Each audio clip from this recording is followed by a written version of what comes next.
without further ado, uh, we today have two very distinguished economists with us, and both of them are from India. Both of them have been handling Indian policies for a rather long time.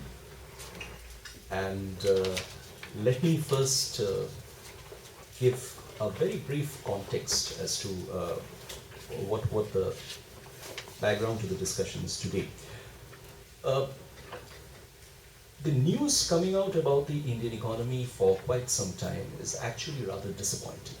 And this disappointment extends to various aspects of the economy, not the least of which is the fact that India recorded a growth rate of only 5% in the last financial year, which was one of the lowest in this century, and particularly disappointing given the fact that there was a period in the last decade when India was growing at a trend average rate of almost 8.6%.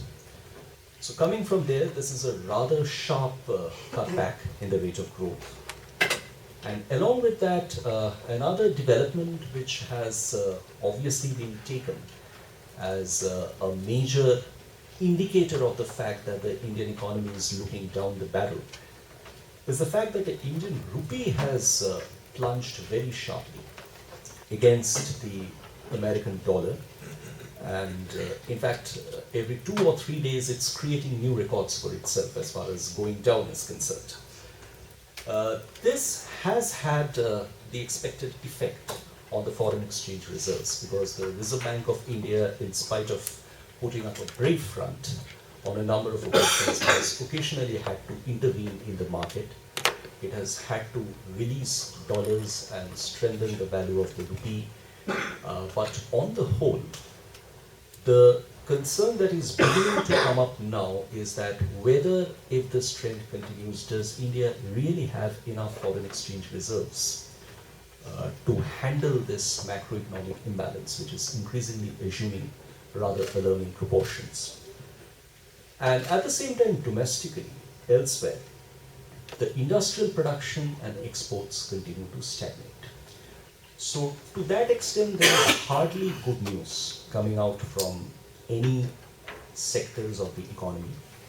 There is concern over the fact that the twin deficits, which India has been handling for some time. In fact, there was a time about 7 or 8 years ago when the current account deficit in India had actually briefly changed to a surplus in the early years of the last decade. The fiscal deficit was being brought down in a time-bound manner. But all those now seem to be rather distant visions, because all those appear to have gone back to the old days. And some analysts have actually, some doomsday predictors have gone to the extent of saying that there's a comeback or a sort of a resurrection of the dark days of the early 90s.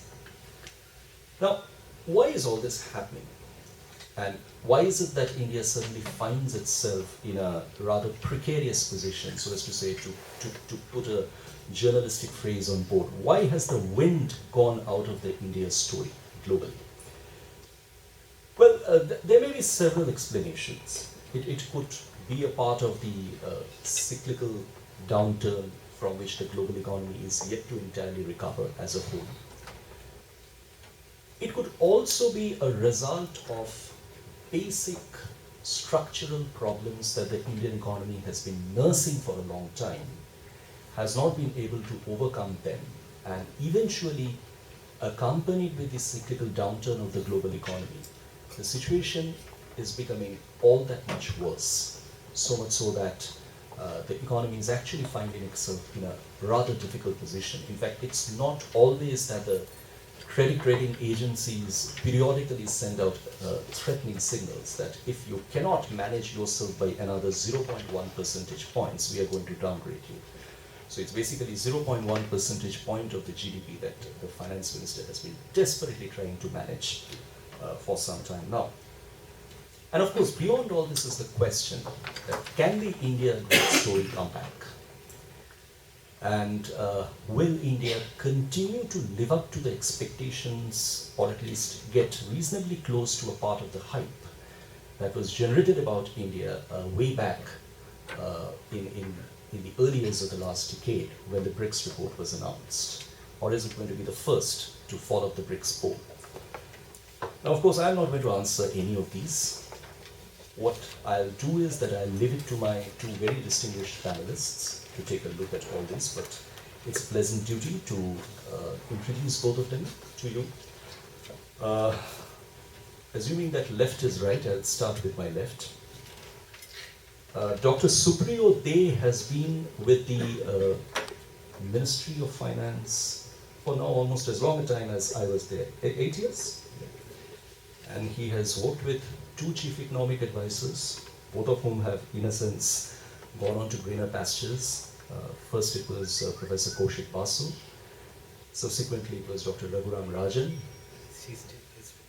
Is still with him for another 15 days before he takes over charge. Supriyo is officially called the Officer on Special Duty to the Chief Economic Advisor in the Ministry of Finance, India.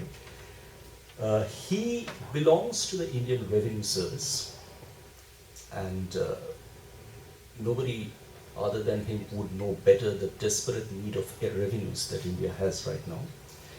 He has worked in several departments of the government of India, and he is a PhD in economics from the University of Sydney. He's a master's in economics from the Yokohama National University.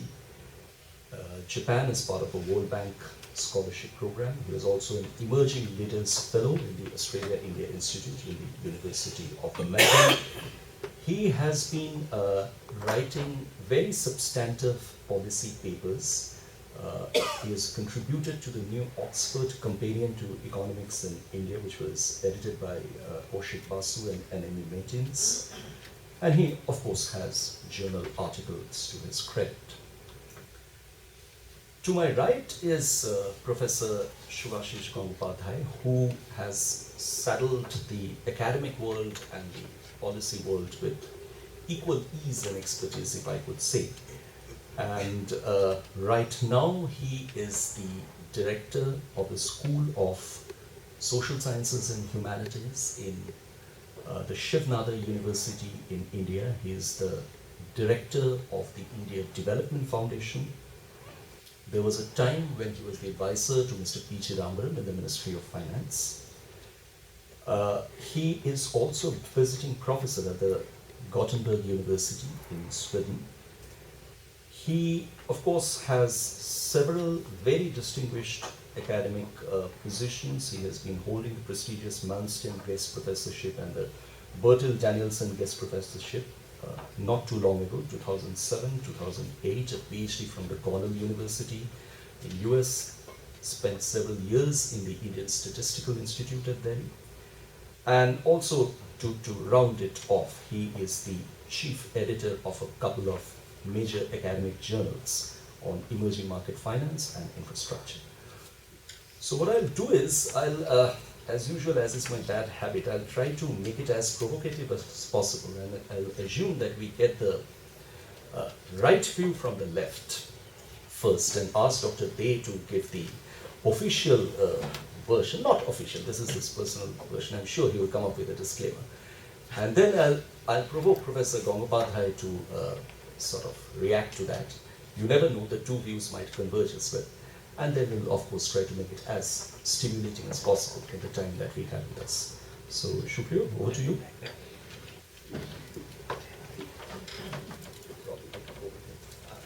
Do it from here.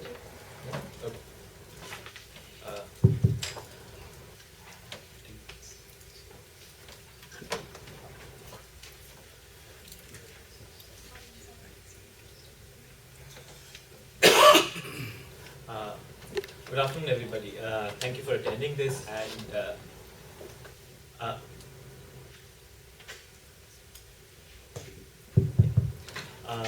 to begin with, as he mentioned, there's a disclaimer.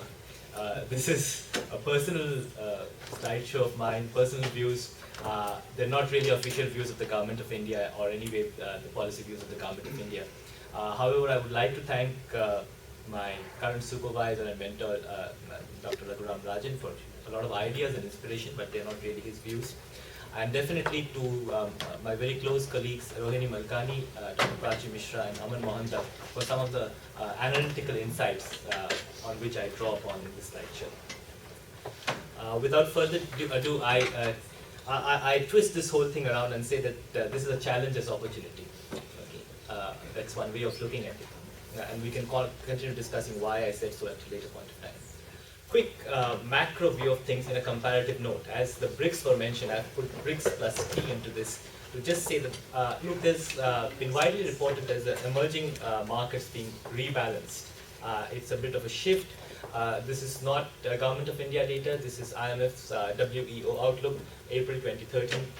These are IMF projections, so they don't strictly match with the Government of India projections simply because we follow a GDP at factor cost across the Indian financial year, whereas these are calendar years GDP at market prices. But if you see the IMF's projection, India is not really a laggard when it comes to the BRICS in any manner. In fact, it's second only to China as far as the projections go. When it comes to the current account balance, again, last year's current account balance, India was again not really a laggard in that regard. South Africa was worse, and so was Turkey.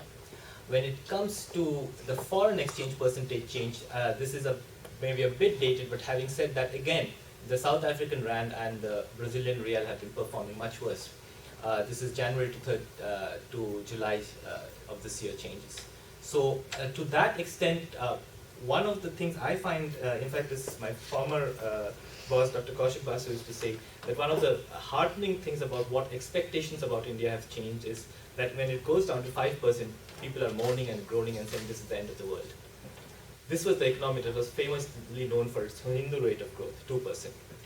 So 5% is a respectable rate of growth by a lot of global standards, especially in a year when the rest of the world was doing pretty badly. But we'll also talk about more of this later. Now, what's the growth challenge? Now, all this seems things to be where 5% is really a decent growth rate. It seems to be grounding to a halt only because in 2009, 10, and 10, 11, we had growth rates of 8.6% and 9.3%. These are the Indian figures. Compared to that, it was 5% last year. The main slowdown, if you notice, came in industry. It was both agriculture growth and industry. Services not doing that badly. There are other activity indicators, which again, the industrial production really came down to 1.1% last year. And those are the PMI averages. I've just tracked them just for your information. Industrial production is really what came down sharply. But let me give you a word of warning on this. The statistics that generate this, or the underlying data generation process, is known to be very volatile. And there's really a move that we should be moving to a more wider base of looking at industrial production. These are all survey data that we collect regularly. But having said that, this has been the worrying trend that has kept people, given people sleepless nights. And then there is inflation. Now, the inflation story, if you see, is actually not a bad story. It's actually a good story. Because if you see WPI inflation, the trend has been coming down. It's the CPI inflation which needs to be split. So if you see the CPI inflation, the thing to observe is the difference between the red line, which is CPI without food, which is like a core inflation, and just the food inflation, which is the gray dotted line. And this is a story I'll add on to later. Just remember that I've talked about the fact that there is a divergence between food and non-food inflation. And that's very important in terms of structural aspects and in terms of something I'll speak to you later about. That is the rural consumption story. Now, the happy story that's not noticed in a lot of the media, in a lot of the news, in a lot of the data that's coming out is that India is actually undergoing a rural, almost a consumption boom. The problem there is that our consumption data is collected infrequently. This comes from the national sample surveys.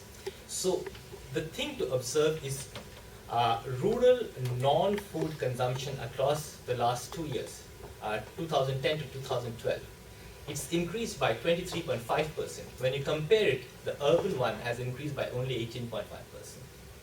And this also ties up with a lot of other stories. It ties up with the gold story. If I have time, we'll talk about the gold story, which has a major impact on the current account deficit. It also ties up with a lot of other things, but this is something that I would like to stress with another slide, which is we tried to track as to whether rural consumers are consuming or not, and it was very difficult because we don't have the kind of consumption data that a lot of developed countries have. So we went down to Maruti Suzuki, our large car manufacturer, and asked them, what's your rural sales going like? And their rural sales, from 2009, it was about 10% of total sales. It's climbed up to way over 1/4. It now looks like to me about 27 to 26% of total sales. And that's a big consumption story. And that's something that's not going around, and something that's also causing a bit of a asymmetry in Indian society of a different kind. There is also, this is a really positive thing that's going on, which is an exogenous factor way beyond anyone's control, that we are having a good monsoon this year. We have a good monsoon this year, so rural prospects are something that are really bright in India. The only thing is how does the rest of the world convert this into a modern economic opportunity? That's a challenge we can leave for the discussion later. So we have an increase in rainfall of about 15% compared to minus 20% for the same period last year. And that's a big change. And a lot of Indian rural consumption depends on the monsoon. It's largely, I think in the morning we were discussing about 60% of Indian agriculture is rain-fed. So this is likely to have a big effect on agricultural production and rural consumption. There is also the fact that one aspect that has been an achievement is that 12-13 we were faced with a difficult fiscal situation. So we committed ourselves to a fiscal deficit of 5.3% of GDP. Now, the actual numbers that we achieved were even better. It was 4.9%. The gross direct collections of direct tax collections this year, up to July, they have increased by 13.3%. So the fiscal, to that extent, the tax collections seem good. There are other aspects. There's other little good news that has come in, which is naturally to be expected. We can't say whether it's really beginning of a trend, but this year, the last July export figures, exports have increased by 11.6%, whereas imports have decreased by around 6.2%. So the trade deficit, so to say, which for those of you who remember your macro, well, connects on to the current account deficit as well. It's a part of the current account deficit. The trade deficit is likely to go down. And this is natural, right? The thing happens that a lot of news that I see coming out becomes irrationally exuberant, to use Schiller's word, or irrationally pessimistic from time to time. But if you see the way international macroeconomics works, is you can't have it all bad all the time at the same point of time. So if you are having a depreciating currency, logically at some point of time, it's going to make your exports more competitive, right? That's bound to happen. Similarly, if you have the industrialized nations likely to do better, you are going to have capital flows maybe heading out of your country, but it's likely that your exports would again go up because the developed markets would have more export demand. So these are things, there are multiple things that will balance these out, and the only way to really study these is probably do some sophisticated modeling, like DSG model or something like that. But it never, all of them don't usually work in one direction. It's always not bad and always not good. Going onwards, the recent steps I thought I needed to enumerate, and they've been coming at great frequency, including some steps were taken after I arrived here. So maybe I'll just go over it very quickly in the interest of time. It's on July 15th, they raised the marginal standing facility by 200 basis points. The broad idea is the first series of steps were taken to kind of curb liquidity that's available. The second July 23rd steps were again the same, and then RBI, so they were all liquidity curbing steps. In the interest of time, I'm skipping over this slide and going over to something that's very close to my heart, and this was an analysis we were doing. This whole question is, a lot of the exchange rate may be driven by financial factors short run. What about the equilibrium exchange rates? Now, the way that is usually done is to say that if the fairly unsophisticated way of thinking about it is if you are at some level of exchange rates and you have higher inflation, then your exchange rate will depreciate to keep export competitiveness. But there is a certain theorem which is fairly complex, but to put it simply, that's the Balassa-Samuelson theorem, that simply says that as poor countries grow over time, labor productivity and their non-traded goods sector tend to rise. Because of that, because of higher productivity and higher wages in the non-traded sector, you have higher wages and higher prices even in the non-traded goods sector from the traded goods sector, leading to an overall increase in price levels. So there are two things that may happen. You can have a rising price or an appreciating currency, which is an equilibrium phenomenon. All this says is, besides the simple inflation-driven depreciation of the currency, there's going to be an opposite effect with rising productivity and appreciating effect on the currency. So there have been analysts who have been speculating things like, oh, the rupee will be at 70 or something, calculating it purely on basis of the CPI. Now, if you take this kind of calculation, we see that the rupee is not really too off the mark. Those little red dots are what the values are of the Balassa-Samuelson type of equilibrium at this point of time. Long and short of the story is that the opposing forces at work, depreciation versus appreciation. So whichever would happen, it would be the equilibrium values would move pretty slowly. It's not going to be these dramatic shifts.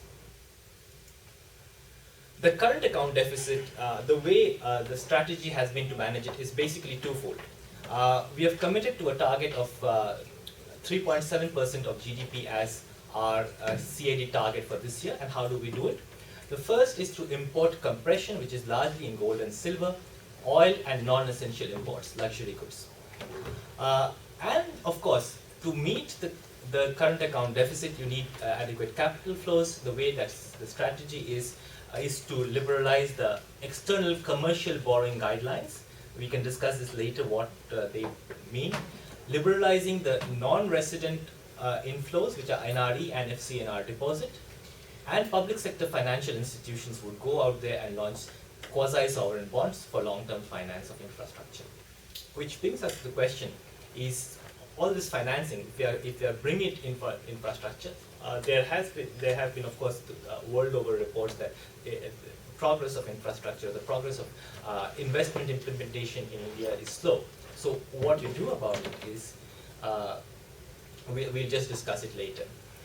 The capital account is really, if you have a look at it, I think I'll skip this and go over to the, I'll go over to the investment story. What happened is, with reports coming in and that it was difficult to implement projects on the ground, there was the formation of the CCI, which is the Cabinet Committee on Investment. This is a high-powered group of ministers who decide to fast-track all kinds of clearances. So what they have done is, this is the data is up to the beginning of August, where the number of projects that have been cleared, you can see that it totals about 169,000 crores, which is roughly, I think, about 28 billion US dollars, approximately about 2% of GDP. So even if you have half of these projects coming through this year, I mean, they have all been cleared, right? But it would take time to put the projects on the ground. They have all the clearances, but even assuming that half of them come through, you have an increase in gross fixed capital formation of about 1% of GDP just because of this. Plus, there are more projects which are in the pipeline, which are being monitored for fast-track clearances, which is about 75.5% of GDP, are strongly being monitored at the highest levels. That is, you can imagine in a parliamentary democracy, the highest level is the cabinet and the prime minister, so it's being monitored at that level. So that's the part of my presentation, and we'll go on further. Thank you, Shupriya. So looks like there's not much that is wrong. It'll all be At least there is hope. So to maybe, I mean, two wrongs don't necessarily make a right, but I'll now request Professor Gangopadhyay to give his perspective.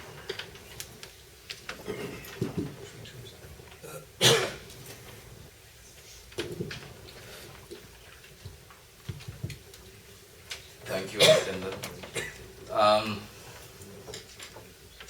I can understand Supriyo's problem that since he is now inside the government, I appreciate it. I'm a leave. You know, when in 2008, when I was with the government, I had to, the budget was announced, and 60,000, right? 60,000 crores. Crores is 10 to the power 7, right? So 60,000 crore worth of loan waivers were given, and I had to, defend that on television and with the newspapers, and it stopped by now. He's done a good job. He's done a very good job, yes indeed. But I must say that, however, I do tend to agree with him, because I seriously think that the trouble is really with the Indian economists more than the Indian economy. And the reason why I say that is because this was a problem that I also faced in 2008, where almost, in India it's always good to scream fire, fire, fire, right then, because everybody starts listening to you. I remember when at a certain, this is not 2008, because I don't want to tell you which year and why, because then you would know who it was. There was this crisis, and we were discussing it, and I was trying to argue that the crisis isn't there, and the minister at that time, for that particular thing, he said that, okay, I agree with it, I agree with you, but we must be seen to be doing something, right? Because everybody else feels there is a crisis. I'm not going to go out and say there is no crisis. Now, when we talk of inflation, in particular in the Indian economy, and this is why I say I blame our own economists, it's that it's important to see, like he pointed out, that the food inflation is high, and I know it is politically incorrect to mention George Bush, but if he was ever right, that was the time he was right, when he said there is more food demand and there is more food being consumed in India and China. Indeed, the type of food, the composition of food, the way it has changed in Indian rural households is quite remarkable. And I don't know how our nutritionists, our economists, our so-called consumer economists have missed this out. Because if you talk to any business, right, they're completely focused on the rural markets, which have been growing, he said 18%. They've actually been growing for quite a many years now, for more than 25%, right? And their size, for the first time, this was about 8 or 10 years ago, for the first time their size became bigger than the urban market. So, so these are trends in which you cannot apply the linear model of the last 20 years, right? And we have to start thinking differently. For example, in our institute, which is India Development Foundation, we carried out an experiment, right, where we took, in India we have the public distribution system by which food is distributed at cheaper rates for people below the poverty line, or households below the poverty line. So we took their ration cards away, and instead, right, gave them money equivalent to the hidden subsidy that they were getting, right, because of the subsidized prices. And we did, the usual randomized control trial, all the things that one usually does. And we found that as soon as you did that, the nutrition level did not change, but the composition of the nutrition completely changed. And households moved towards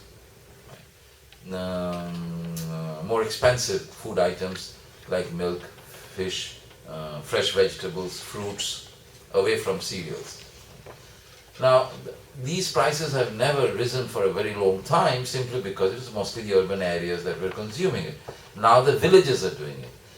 We did a study on the NREGS, and we did a before-after study. We constructed a social accounting matrix just to see what the money that was being spent on the National Rural Employment Guarantee Scheme, which was a scheme introduced in, I think, 2004, but really picked up from 2005, whereby every rural adult, right, it started with one member of the household, but now any rural adult can go to the government and demand work for 100 days in the year, at 100 rupees per day.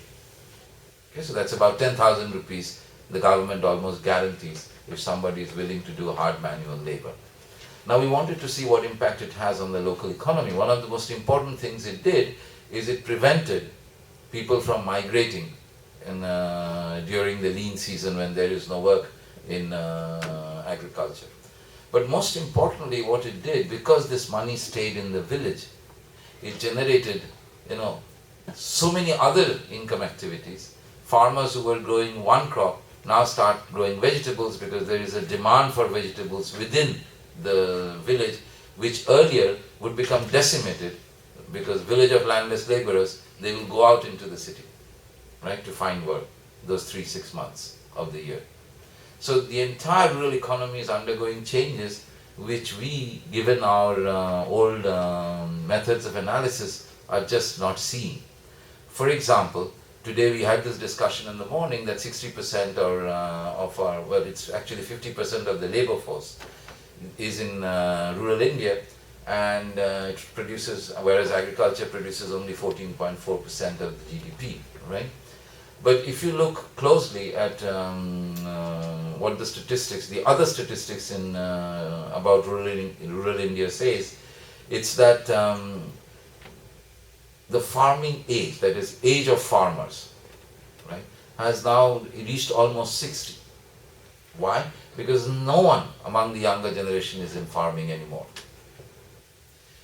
We describe a farming household to be any household where more than 50% of the majority of the income comes from farming.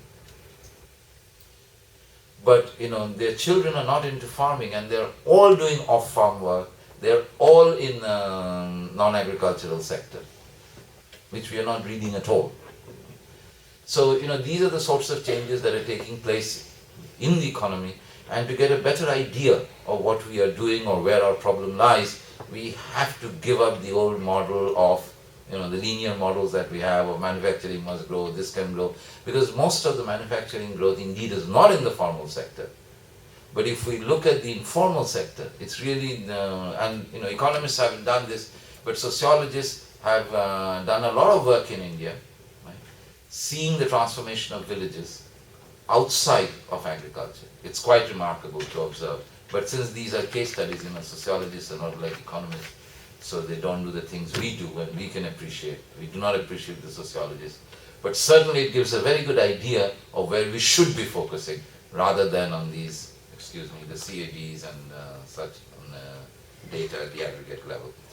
To give you an idea of what differences, this sort of an approach does, Bihar has grown at what, close to 14% last year.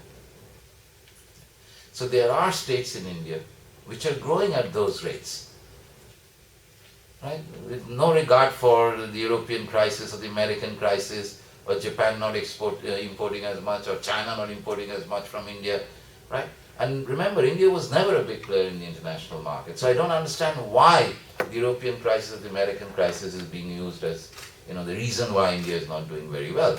Our imports continue to rise, and that is bad, given that our exports are not growing, and that's why we have this huge deficit. But we have to start looking a bit more closely at where exactly the problem lies, and I would just mention a few very quickly, and in another 3-4 minutes, so that we can have more discussion.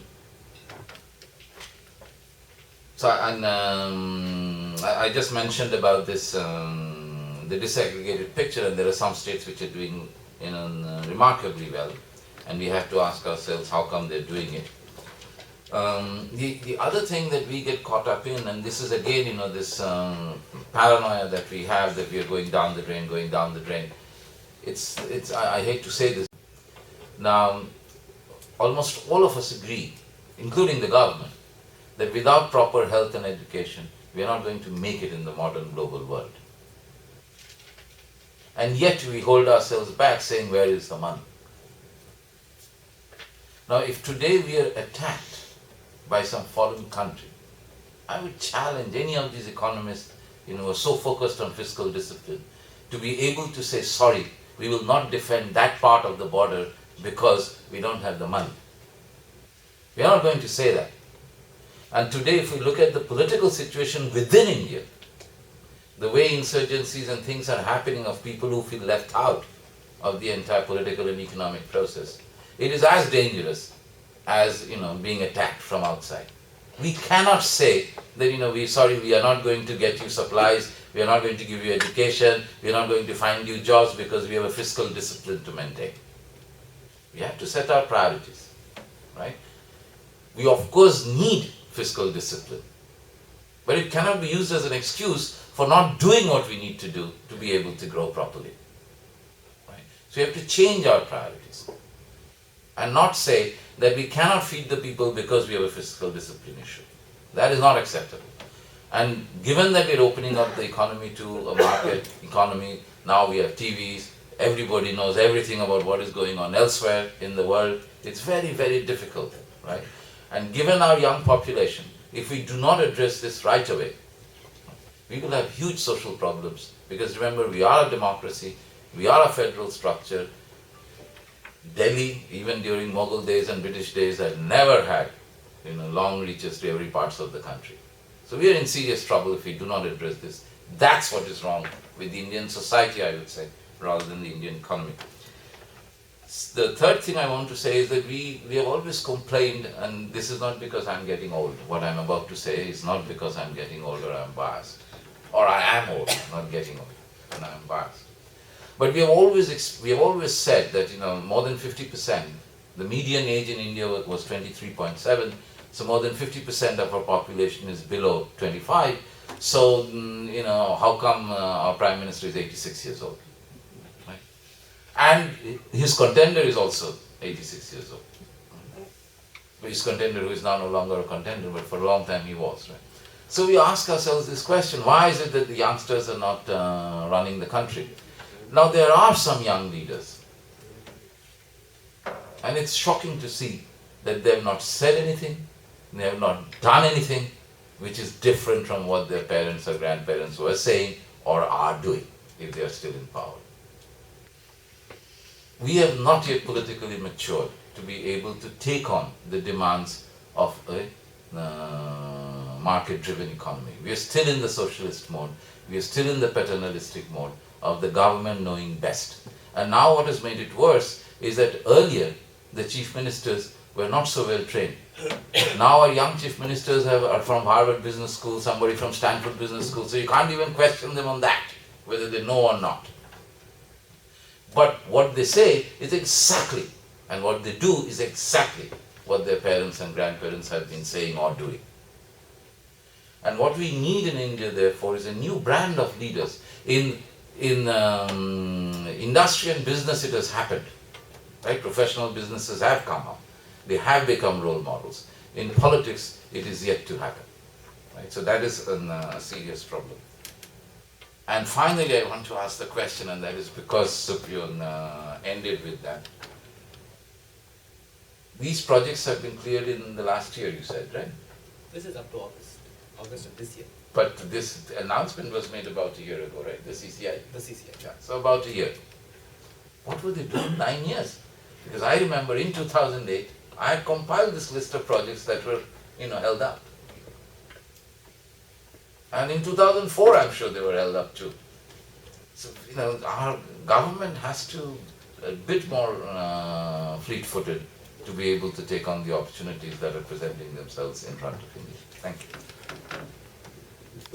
Thank you, Mr. Gangupal. And in fact, what I'll do is this actually become more polarized than I thought it would be. But I'll try to make the poles even further apart by setting the ball rolling and asking two panelists about the current account deficit. India has been relying on this short-term capital flows. FDI takes longer time to come in, which is the longer term. But in the immediate short term, unless you get these flows to come back to India or think of some other solution, it's going to be a problem. And in this context, I wanted to ask you, how feasible is the possibility that the government of India might want to encourage the non-resident Indians, excluding me, to contribute to a sovereign bond and mobilizing capital for that, which they have done in the past, in the 1998, 2001, and even before that. So that's something on which I'll be Very happy to have you. Shubhashita, there was one. Supposed to ask him 2 questions. No, one for him, one for me. Shubhashita, there was a finance minister in India whose name I am not taking, Dr. Narayan also would bear me out, who described himself as a fiscal terrorist.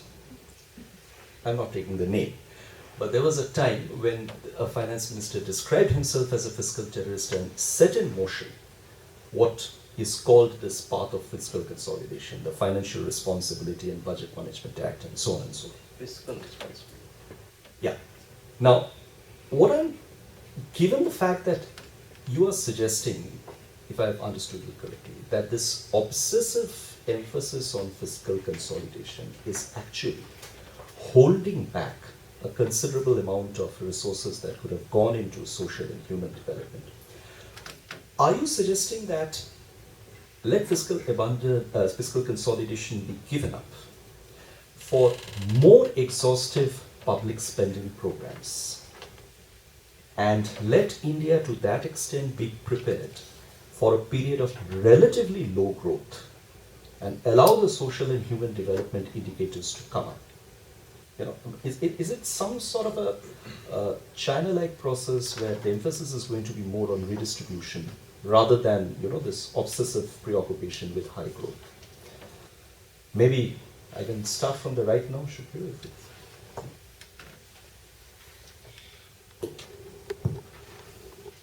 Okay, it's good you've asked me this question because I kept saying, talking about priorities, but the only way I could get some response is by putting it that way. Because what bothers me is that every time we talk about the fact that we have a very young population, we are going to get the demographic dividend and all of that, right? That is something that we dream about. Yet whatever it takes to be done is something we are unwilling to do because we claim that we do not have the fiscal space to do that. The interesting thing is that when we did have the fiscal space to do that, we introduced the NREGS. Some of us fought tooth and nail, right, to say that those who want to get themselves skilled instead of do manual work, because in 3 months, 6 months you can get vocational training, be certified, and go and find a job so that you don't come back for the NREGS next year. We said this should be allowed. Right? So everything was agreed. When the notification, in India, you pass the law or you pass the bill in Parliament, and then some people sit down and write down the law, and then it is notified. Right? So when the notification came out, that line was removed. Right? That skilling is allowed, which we fought for more than 3 months to get it in. So that is what I'm saying. That I'm not asking you to be profligate and spend money. But what I'm saying is set your priorities right. Of course fiscal discipline is good, right? But if today I have to borrow a certain amount of money to build infrastructure, am I going to look at the fiscal discipline? I'm going to look at, have I planned the infrastructure correctly? Is this the right way to do it? How much will it pay off? When will it pay off? Those are the things I'll be worried about. If it has to be done, it has to be done. Okay, Shukriya?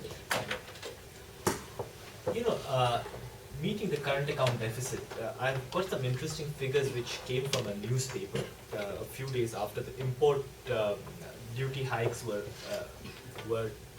talked about, and the 3.7% that we are talking about, that works out to be about 70 billion US dollars. So about 70 billion. Now what this newspaper reported that our imports on what the newspaper thought were non-essentials, a certain group of non-essentials were about 1.3 billion US dollars. Now, we could stop those imports without anyone really getting hurt. And what were the imports? The imports were apples, liquor. Yeah, we can't stop liquor, but there was apples, liquors, cashews, and dolls. Not gold. Not gold. This is ex-gold.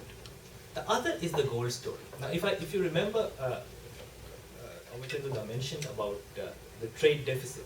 the thing is, it appears that there's a turn in the trade deficit, as I mentioned at the beginning of it. So there's an 11.2% increase in exports and a 6.2% fall in imports. A large part of it owing to a compression of the gold imports. And the gold story, if you remember, I told you, ties up with the rural story. By a rough reckoning, around 40% of gold demand is rural demand. And why does this exist? Because large parts of rural India, and again, this is maybe I'm converging towards Shubhashish's point, is that one thing that we have failed to look, both from the private sector and to a certain extent from the public sector. The public sector has been looking at it, but not maybe imaginatively enough, is what do you do about the rural population who have savings? What about their financial needs? Financial needs not in terms of taking loans. They may be having savings which they want to invest, right? Is bank penetration good enough? And if it's penetrated, whether the people rely on the bank for that? That's the big question. Because again, by an NCAER study, at least about 2 years back, 40% of rural people held their savings in cash. So, and there are also there's a huge gold demand.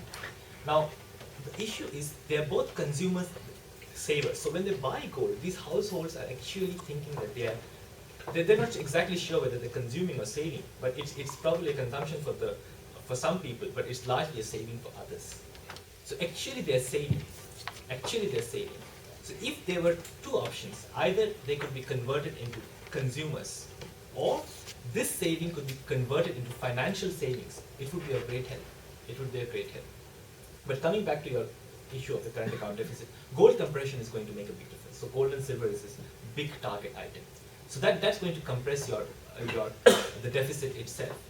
Now, as far as meeting the deficit is concerned, I'll definitely convey your sentiments about don't do that. about your willingness to take up a bond like the Emerging India bond used to be, or the Resurgent India bond kind of stuff.